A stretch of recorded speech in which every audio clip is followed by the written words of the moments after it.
The NHS just announced a massive push to hire their way out of a lab skill shortage. US labs are doing the exact same thing. But what if hiring 50 new technicians actually makes your problem worse? I'm Stuart from Envoke, and today we are talking about the hidden bottleneck in your lab, the hardware traffic jam.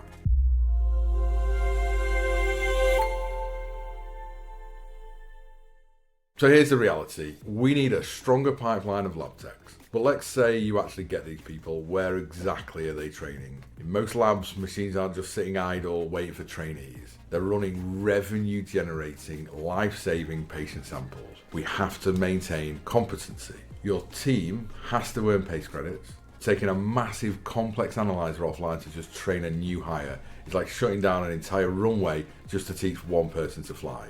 Complexity kills your throughput. If you pull your senior, most experienced lab tech off the bench to supervise, your output just dropped twice. Trainees do not automatically equal competence. If you have 50 new hires and they all need hands-on experience to the exact same physical analyzer, you haven't solved the skills gap, you just created a queue.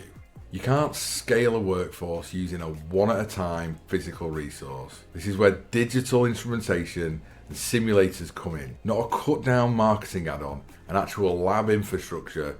With Envoke, your new hires can practice workflows, explore the software, and build muscle memory on a perfect digital twin.